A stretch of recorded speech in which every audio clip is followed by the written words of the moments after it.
Ya, Assalamualaikum warahmatullahi wabarakatuh. Bismillahirrahmanirrahim. Alhamdulillah.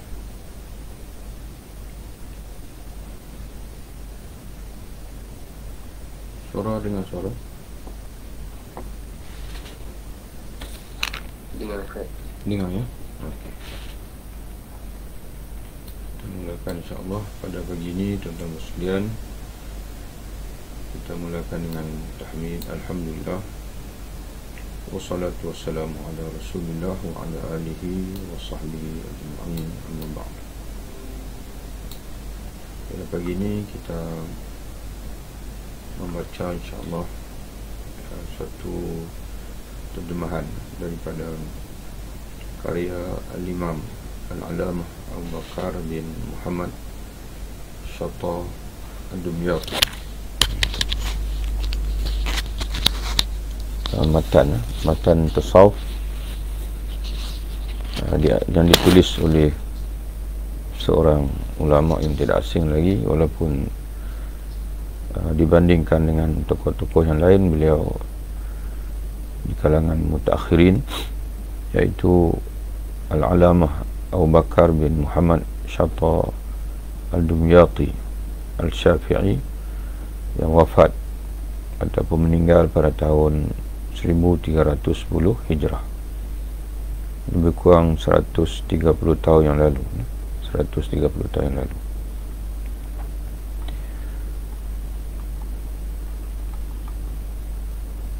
Dalam aluan bagi kitab ini disebutkan matan tasawuf dalam buku ini merupakan sebahagian dari isi kitab Al-Durar Al-Bahiyah Fima Yalzamul Mukallaf Minal Ulum Asy-Syar'iyyah, karya tokoh ulama yang tidak asing lagi di kalangan penuntut ilmu, yaitu Syekh Alamah Abu Bakar bin Muhammad Shatta Al-Dumyati, yang wafat pada tahun 1310 Hijrah. Melihat kepada tajuk yang diberikan penulis, melihat pada tajuk yang penulis sendiri berikan, tajuk buku dia ataupun kitab dia Ad-Durar Al-Bahiyah Fima Yalzamu, diberi nama kitab itu dengan Ad-Durar Al-Bahiyah Fima Yalzamu Al-Mukallafu Minal Ulum Asy-Syar'iyyah, pada mengemukakan perkara yang mesti, yang menjadi kemestian kepada seorang mukallaf daripada ilmu-ilmu syarak. Jadi kita dapat fahamlah bahawasanya dalam penulisan beliau ini, beliau menekankan ataupun beliau ingin mengungkapkan kepada kita ilmu-ilmu fardu ain, ilmu-ilmu syariat yang mesti dilazimi ataupun yang lazim makna wajib, lazim makna wajib atas setiap mukallaf. Maka melihat kepada tajuk yang diberikan penulis, kita mengetahui bahawa ilmu-ilmu syarak yang ditulis beliau dalam kitabnya itu merupakan ilmu-ilmu yang wajib dipelajari setiap mukallaf, iaitu ilmu yang diistilahkan sebagai ilmu fardu ain.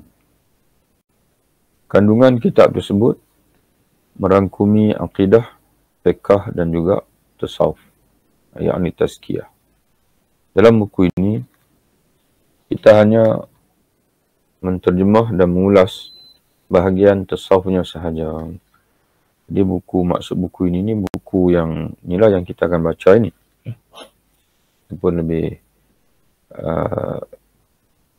tepatnya makna buku yang ana terjemahkan dan juga ana ulas ini. Untuk buku ini hanya kita mengeluarkan bahagian tasawufnya sahaja.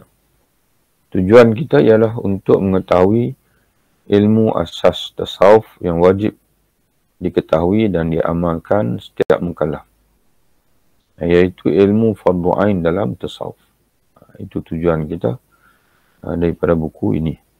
Semoga buku ini diberkati Allah dan memberi manfaat kepada pembacanya. Biodata pengarang matan. Jadi kita tengok sikitlah biodata pengarang kitab kita ini. Seorang alim, amil, muhaqqiq dan memiliki kelebihan. Lebih masyhur dengan nama Al-Sayyid Al-Bakri. Namun nama sebenarnya ialah Abu Bakar Osman bin Al-Arif Billah Al-Sayyid Muhammad Zainul Abidin Syata Dumyati Al-Syafi'i.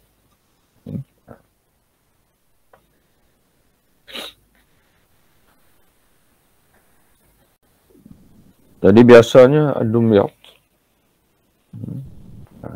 Nama dia Abu Bakar Osman bin Al-Arif Billah Al-Sayyid Muhammad Zainul Abidin Syata Dumyati Al-Syafi'i. Lahir di Mekah pada tahun 1226 Hijrah dan wafat pada tahun 1310 Hijrah.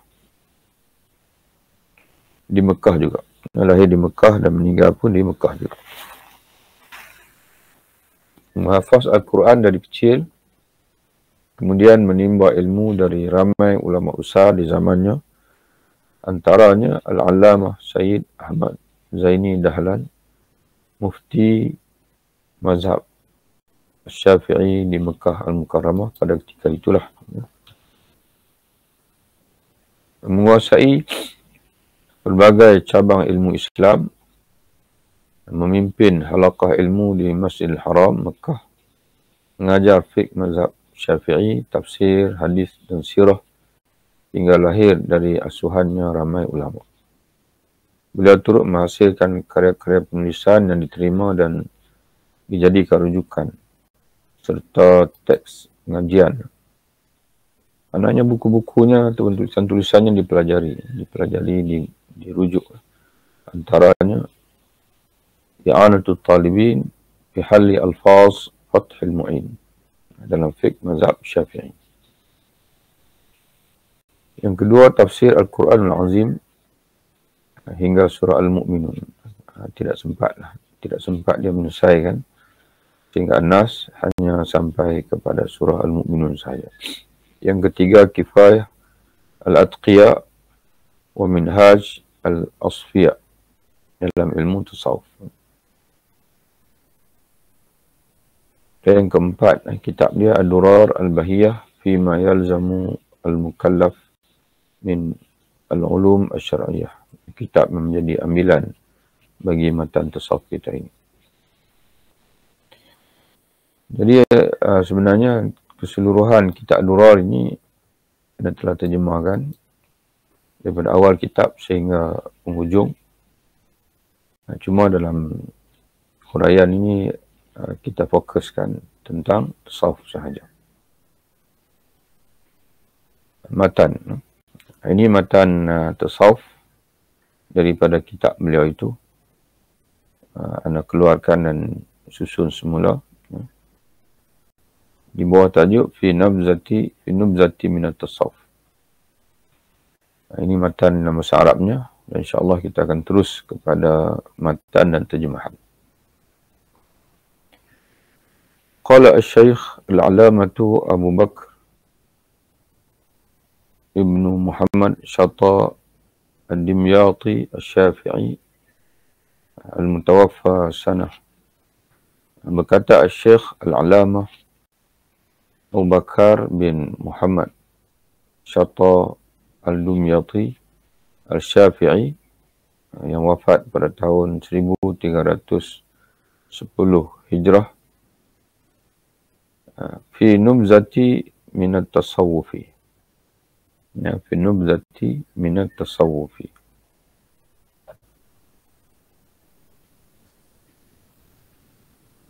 Nubzah ini asal makna nubzah ini adalah di sini ana terjemahkan dengan singkatan. Fi nubzati minat tasawuf. Singkatan ilmu tasawuf. Nubzah ni adalah ringkasan ataupun qit'atun. Qit'atun ni makna satu cabutan berkenaan dengan tasawuf. Jadi pengarang seolah-olah ingin mensyaratkan kepada kita bahawasanya apa yang beliau masukkan dalam kitab dia ini tidaklah lengkap merangkumi sekalian ilmu tasawuf.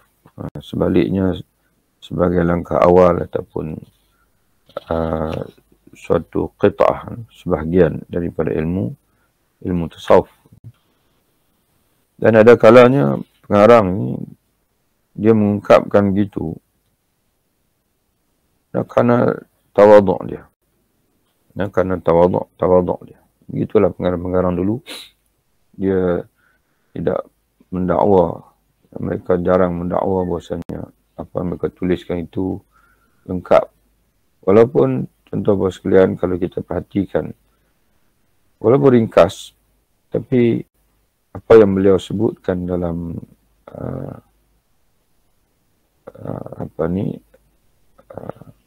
konten ataupun kandungan ilmu tasawuf yang dia masukkan itu memang madai lah. Takat dia nak perhatikan, madai untuk bekalan bagi tazkiyah bagi hati kita. Kerana ilmu tasawuf ini dia adalah ilmu suluk. Imam Al-Ghazali menyebutkan penekanan tasawuf Imam Al-Ghazali, iaitu tasawuf sulukiyah, tasawuf suluki, tasawuf perjalanan untuk bersihkan diri. Dalam Al-Mu'jam Al-Wajiz, dalam kamus yang selalu ana rujuk lah dalam mendapatkan makna yang tepat. Al-Mu'jam Al-Wajiz di samping kamus Al-Marbawi, kata dia an-nubzah, an-nabzatu ataupun an-nubzatu, boleh baca dua, an-nabzatu pun boleh baca, an-nubzatu pun boleh baca. Kata dia al-qit'atu minasyai', al-qit'atu minasyai'. Kalau kita nisbahkan pada benda yang maknanya qit'ah ni potongan daripada sesuatu. An-nabzu asy-syai'ul qalil al-yasir, sesuatu yang sedikit, yang mudah. Jadi sebab itu anda terjemahkan di sini singkatan ilmu tasawuf. Nas'alullaha husnal khitam. Kita mohon dari Allah, kata dia, penamat hidup yang baik. Itu dia mulakan. Dia mulakan pembentangan tasawuf dari itu dengan memohon daripada Allah husnul khatimah. Jadi seolah-olah ini menggambarkan bahawa penghujung kepada jalan tasawuf ialah untuk kita memastikan kita ni dapat mati dalam mati yang baik. Itu tujuan ataupun natijah berilmu tasawuf. Kita belajar ini membersihkan jiwa, bersihkan hati, supaya nanti kita mati dalam kematian yang baik. Itu mungkinlah kita dapat menyelami daripada apa yang dia mulakan Syekh Abu Bakar Dumyati ni. Dan sebelum dia masuk membahaskan tentang ilmu tasawuf ni, dia mulakan dengan berdoa. Dan berdoa, mengajak kita berdoa. Nas'alullaha, kita memohon kepada Allah ataupun dari Allah husnal khitami, penamat yang baik. Husna ini penamat, al-khitami yang baik. Yajibu ala kulli mukallafin at-taubatu. Yajibu ala kulli mukallafin at-taubatu fawran min kulli ma'siyatin.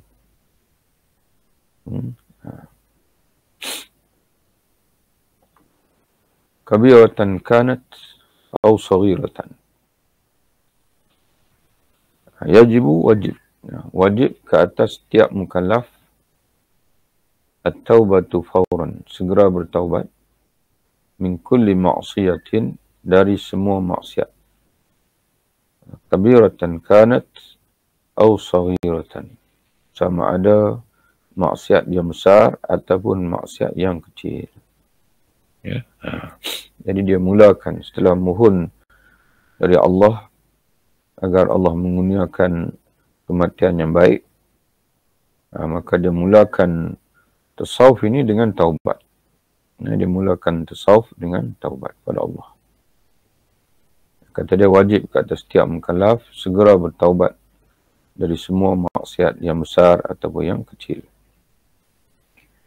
Jadi ilmu tasawuf ini adalah ilmu tazkiyatun nafs, ilmu berkenaan dengan penyucian jiwa. Penyucian jiwa ini penyucian hati. Imam Al-Ghazali dalam kitab Ihya Ulumuddin, dalam bahagian Al-Munjiyat, perkara-perkara yang menyelamatkan, perkara yang menyelamatkan hati, Al-Munjiyat, dia juga mulakan dengan taubat juga, Imam Al-Ghazali dalam kitabnya Ihya Ulumuddin. Dalam kitab Ihya Ulumuddin, Imam Al-Ghazali dia bahagikan, dia ada 40 bab semuanya. Kitab Ihya Ulumuddin, bab yang pertama dia ada 4 suku, ada 40 bab yang dibahagikan 4 bahagian. 4 dipanggil 4 rubuk, atau aqsam, iaitu rubul ibadat. Ini dalam kitab Ihya Ulumuddin. Suku, 4 suku. Suku ibadat, rubul adat, suku adat ni makna kehidupan harian. Rubul muhlikat, suku al-muhlikat, perkara yang binasakan. Rubul al-munjiyat, suku perkara yang menyelamatkan. Jadi perkara yang menyelamatkan itu, Imam Al-Ghazali rahimahullah, dia mulakan dengan kitab taubah, kitab taubat. Jadi begitu juga pengarang kitab kita ni pun sama juga. Intro dia setelah mohon daripada Allah agar Allah memberi taufik, memberi hidayah, memberi inayah kepada kita agar kita ini mudah-mudahan mati dengan mati yang baik. Maka pengarang kitab kita ini dia masuk melalui taubat.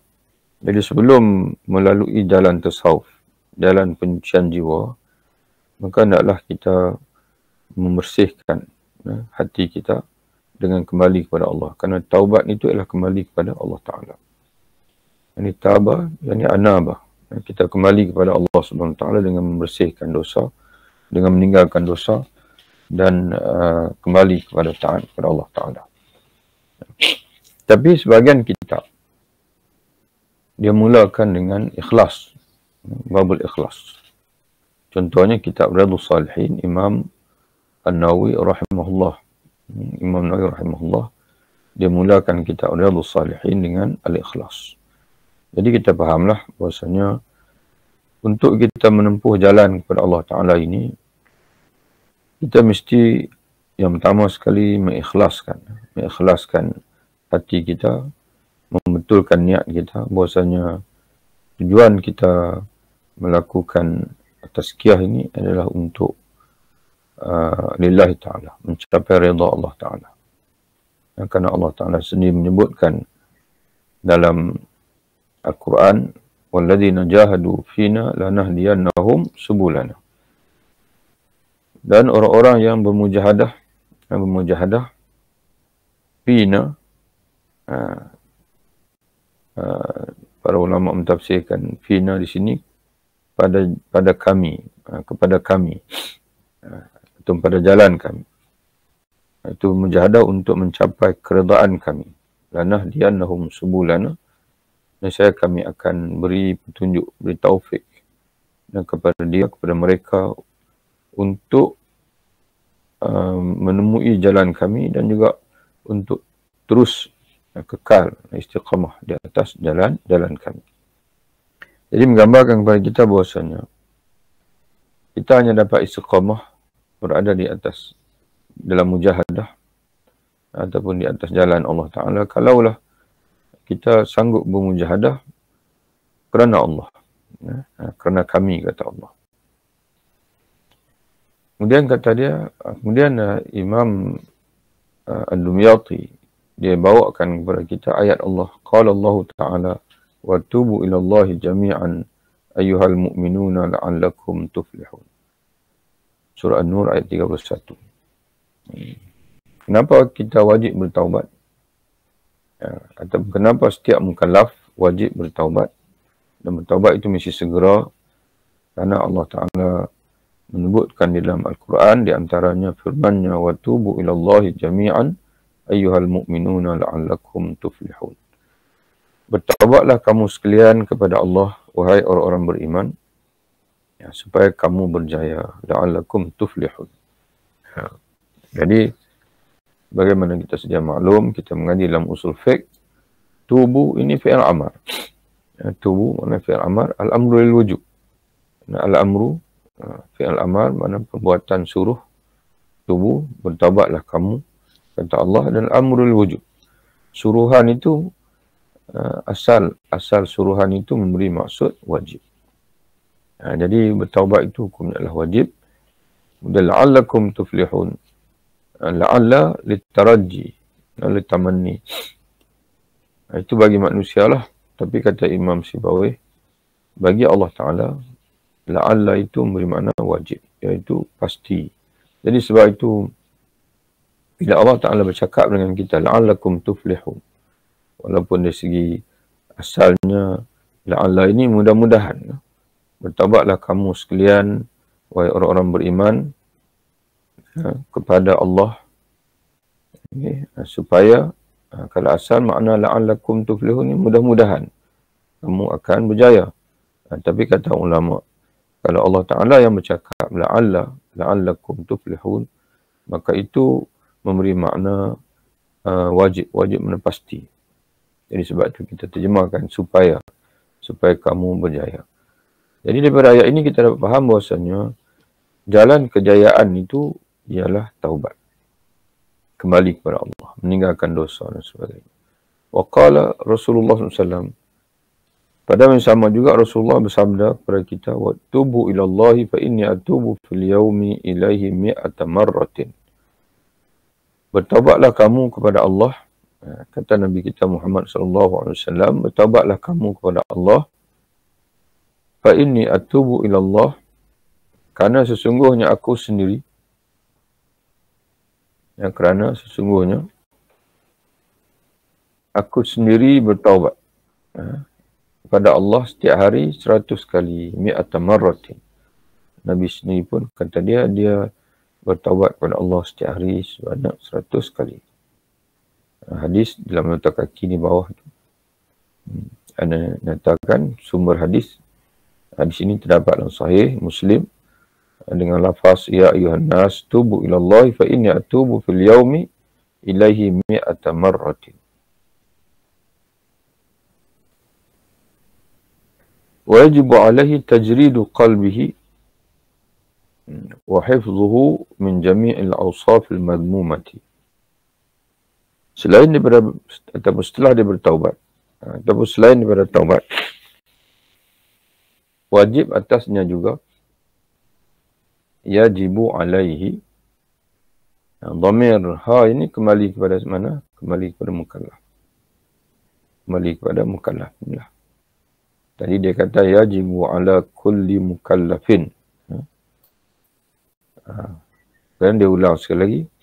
Wa yajibu alaihi, dan wajib ke atasnya, yakni mukallaf juga, tajridu qalbihi, mengosongkan hati. Tajrid, ini mengosongkan hatinya. Wa hifzuhu, dan wajib juga dia menjaganya dari dimasuki semua sifat tercela. Wajib atasnya juga yang yakni mukallaf mengosongkan hati. Mengosongkan hatinya, ini membuang daripada hatinya, dan menjaganya, yakni menjaga hatinya, yang menjaga hatinya min jami'il awsaf al-madmumah, dari dimasuki al-awsaf, jamak kepada al-sifah al-madmumah, okay. yang tercela, al-wasfu, al-awsaf, al-wasfu atau as-sifah, al-wasfu atau as-sifah, al-awsaf al-mazmumah.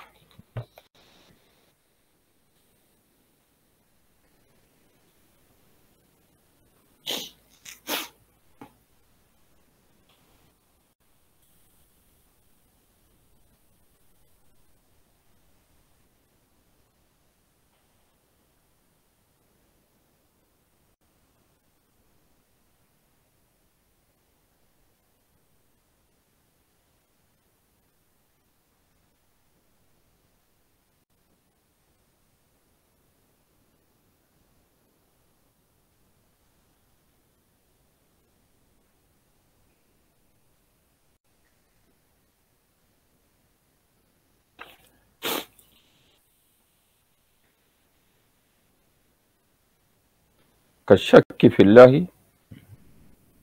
Jadi berapa orang yang kita lalu? Yang pertama sekali, pengarang kitab kita ini disebut husnul khatimah. Jadi dia mulakan matan tasawuf ini dengan memohon kepada Allah agar Allah memberi taufik kepada kita supaya kita ini mati dalam mati yang baik. Itu kita sebut tadi seolah-olah pengarang ingin mengajar kita bahawasanya tujuan tasawuf ini adalah untuk kita memastikan kita ini berkesudahan dengan baik kehidupan kita ini. Yang keduanya, taubat. Itu yang kedua. Yang ketiga, membersihkan hati daripada al-awsaf al-mazmumah. Sifat-sifat yang keji, sifat-sifat hati yang keji, dia akan sebut nanti kepada kita. Dan pada yang sama kita jaga. Dia disebut dua, tajrid, at-tajrid wal-hifzi. Hati ni kena kosongkan, kena buang sifat-sifat al-mazmumah, al-awsaf al-mazmumah. Satu. Yang keduanya, jaga. Yang jaga inilah yang menimbulkan cabaran. Ada kalanya kita boleh buang, tapi bila kita tak jaga, dia masuk balik. Sifat-sifat al-mazmumah tu dia akan masuk balik.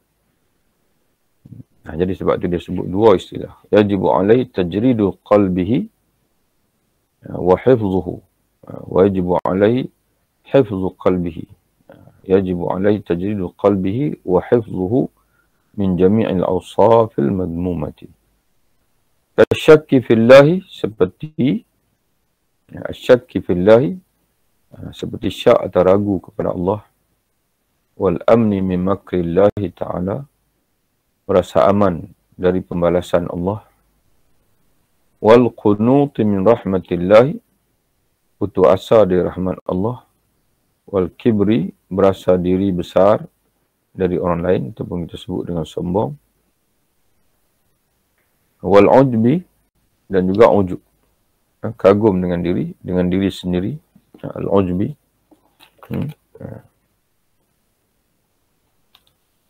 Dalam hadis Nabi SAW pernah menyebutkan salasun muhlikat. Ada 3 perkara yang akan binasakan kamu dalam hadisnya. Ada 3 perkara yang binasakan kamu. Salah satu yang disebut oleh Nabi SAW ialah i'jabul mar'i binafsih. Apabila seseorang itu dia merasa ta'jub dan berasa kagum dengan diri sendiri.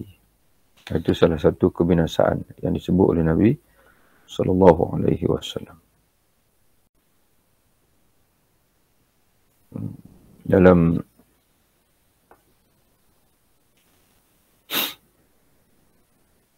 Al-Mujam Al-Mu'ja Al-Wajiz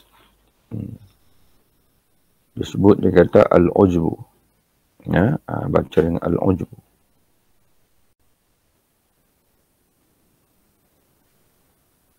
Kalau baca dengan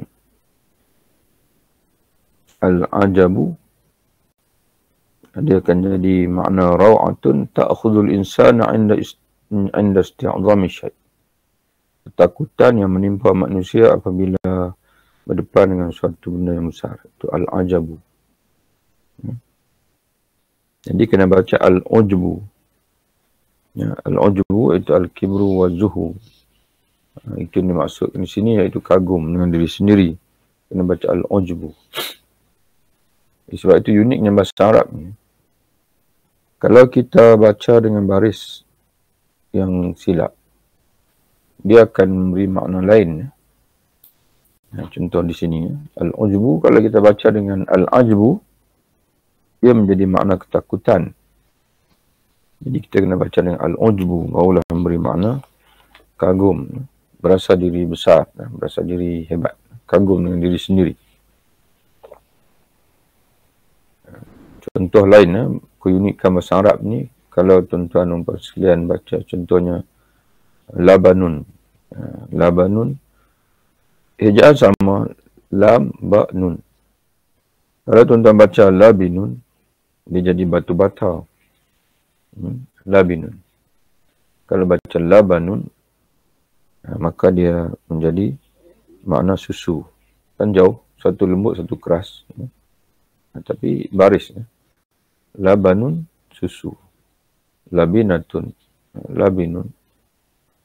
Beri makna batu bata.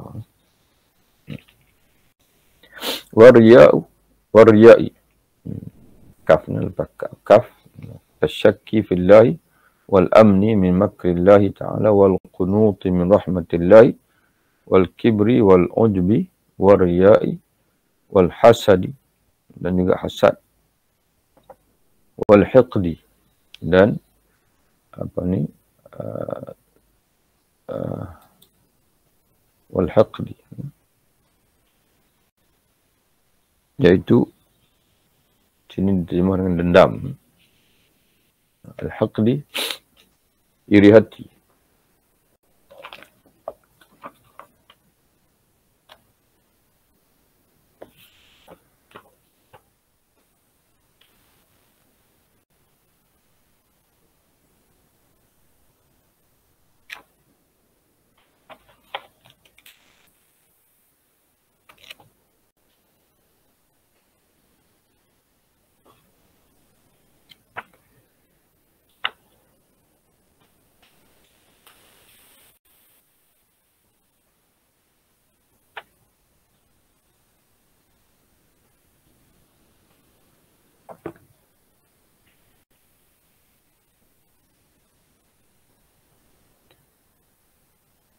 Dalam Mu'jam al-Wajiz,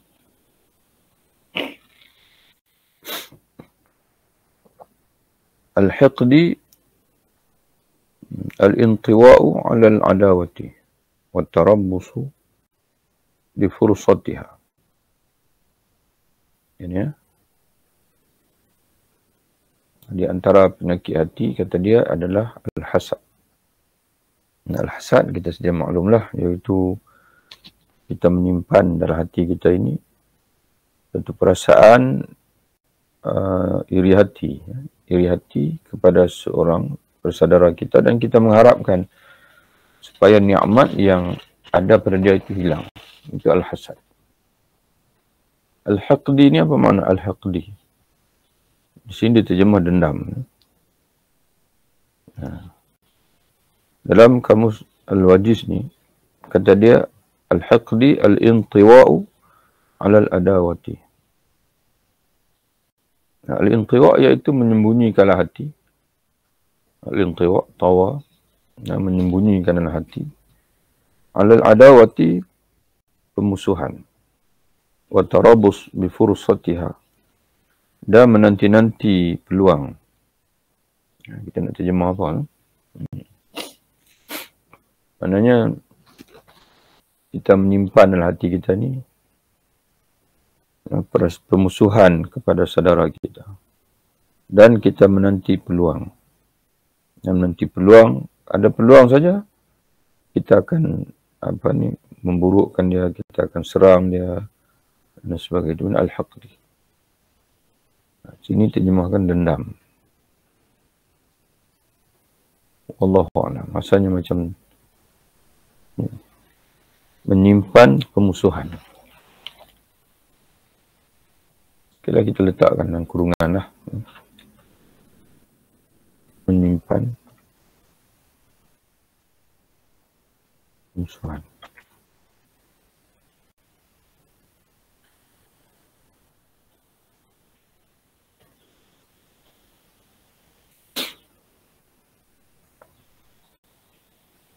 Wa tahliyatuhu bi jami' al-awsaf al-mahmudah. Sebaliknya, setelah kita buang daripada hati segala sifat-sifat yang madmumah yang dikeji oleh Allah, kita buang riak, kita buang syak, kita buang sombong dalam daripada hati kita, kita buang ujub daripada hati kita. Wa tahliyatuhu, wajib ke atasnya untuk dia menghiaskan hati, tahliyah, dengan semua sifat-sifat terpuji. Seperti ikhlas, kata dia, al-ikhlasi wa tawadu'i wa ridha anillahi wa tawakkuli alaihi wa sabri alal balaya wal mihani wa sabri alal ta'ati wa sabri alal ma'asi wa thiqati birrizqi minallahi wa bughdil dunya wa adawatin nafsi wa syaitani. Sebaliknya, dia hendaklah menghiasi, sebalik daripada membuang daripada hati tadi ini, daripada sifat-sifat kekotoran, sifat-sifat yang tercela, yang dibenci oleh Allah itu, maka dia hendaklah menghiasi hati dengan semua sifat-sifat terpuji. Seperti ikhlas, kata dia. Tawadhu'. Ikhlas iaitu mentuluskan niat dan juga qasad hati lillahi ta'ala, kerana Allah. Tawadhu', rendah diri. Redha terhadap Allah. Redha ataupun qana'ah. Dan dalam bahasa hadis Nabi sebut qana'ah. Qad aflaha man aslama wa ruziqa kafafan wa qanna'ahu Allahu bima atahu. Sesungguhnya berjayalah orang yang Islam, orang yang mengucap kalimah syahadah, masuk Islam, wa ruziqa kafafan, dan dia diberi rezeki yang yang cukup oleh Allah, wa qanna'ahu Allahu, dan Allah menjadikan dia memiliki sifat qana'ah, sifat qana'ah. Wa qanna'ahu Allahu bima atahu, sifat redha, redha dengan kadar pemberian yang dikurniakan Allah kepadanya. Mana dia tidak tamak. Tawakal kepada Allah, bergantung hati kepada Allah. Bersabar, merangkumi sabar menghadapi bala dan ujian. Sabar dalam melakukan ketaatan dan sabar untuk mengelak daripada maksiat. Percaya dengan rezeki dari Allah. Itu terjemahan pada wasiqati birizqi minallah. Yakin, hati, percaya bahwasanya rezeki daripada Allah. Wa bughdhi dunya, membenci dunia. Wa adawatin nafsi wa syaitan, dan memusuhi nafsu dan juga syaitan. Mana tidak tidak mengikuti nafsu dan juga syaitan. Wajibu alaihi hifzul a'dha'i sab'ati min jami'il ma'asi fajibu alaihi, dan wajib juga dia, dan dia juga wajibu alaihi hifzul a'dha' sab'ati min jami'il ma'asi. Dia juga wajib memelihara 7 anggotanya dari maksiat. Jadi kita dah melepasi berapa dah. Sebab itu kita bagi tajuk kitab kita ni Asas Jalan Tasawuf. Kerana dia pengarang kitab kita ni, dia buka jalan untuk kita. Mula-mula dia meletakkan asas pada kita bahawasanya tujuan ilmu tasawuf ni adalah untuk mencapai husnul khatimah, penamat yang baik. Kata Imam Ghazali, kalau bidayah baik, hujung penamat pun baik. Sebab itu dalam kitab dia Bidayatul Hidayah, Imam Ghazali menyebutkan permulaan jalan hidayah. Setelah itu dia sebut taubat. Mana untuk kita memulai jalan menuju Allah ini, hendaklah kita kembali kepada Allah, bertaubat kepada Allah Ta'ala, membuang segala dosa-dosa. Itu yang pertama. Seumpama Nabi SAW sebelum dimi'rajkan, Jibril telah melakukan satu proses kepada baginda, iaitu pembelahan dada. Iaitu simbolik kepada penyucian. Nak menghadap Allah Ta'ala mesti dibersihkan hati. Mesti, dan taubat adalah, tujuan taubat adalah untuk membersihkan.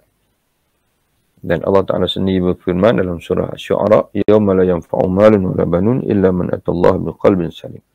Hari kebangkitan nanti, hari yang tidak akan beri manfaat harta benda dan anak pinak, melainkan orang yang menghadap Allah dengan hati yang bersih.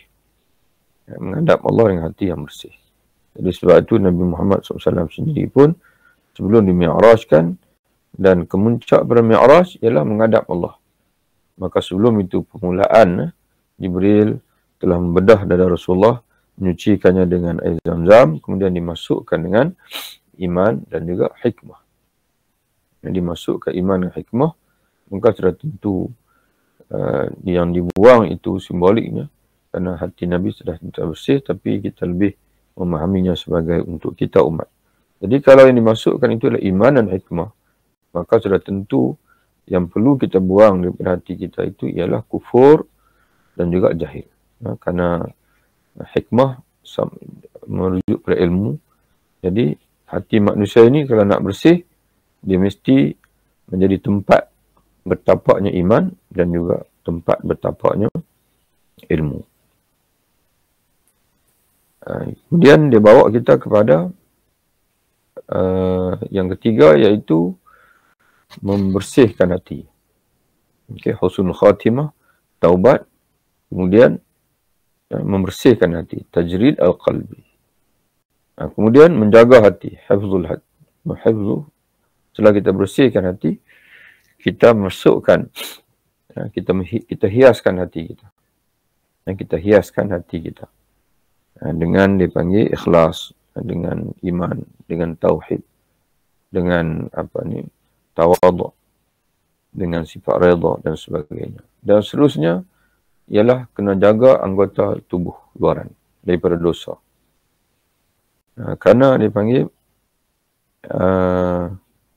kalau kita tidak jaga mata, telinga dan sebagainya, menyebabkan anggota kita melakukan maksiat, maksiat yang kita lakukan itu akan beri kesan kepada hati. Akan beri kesan kepada hati kita, insya-Allah. Jadi tuan-tuan bersekalian, untuk pagi ini kita berhenti di sini, insya-Allah. Kerana ada lagi kuliah di Matin hari ini, jam 9. Perlu juga untuk buat persiapan. Kita di sinilah kita berhenti, insya-Allah. Di sini nanti kita akan sambung lagi untuk membahaskan yang 7 anggota. Memelihara 7 anggota. Gaya persembahan Imam Abu Bakar Dumyati ini lebih kurang dengan kitab Bidayatul Hidayah Imam Ghazali dan juga kitab Penawar bagi hati Syekh Al-Mandili. Iaitu menekankan tazkiyah, penyucian jiwa dan juga penjagaan anggota-anggota luaran, 7 anggota luaran daripada dosa dan juga maksiat. Kerana hati memberi kesan pada anggota dan perlakuan anggota juga memberi kesan kepada hati. Dia dah timbal balik di situ. Wallahu a'lam bishawab. Sehingga kita berjumpa lagi lah, insya-Allah. Bapak sekalian. Ya. Wabillahi taufiq. Assalamualaikum warahmatullahi wabarakatuh. Ya. Waalaikumsalam warahmatullahi wabarakatuh. Jazakallahu khair. Masya-Allah. Ustaz, terima kasih. Ya, sama-sama, insya-Allah. Terima kasih Ustaz. Ya. Tutup ya. Teruskan ya.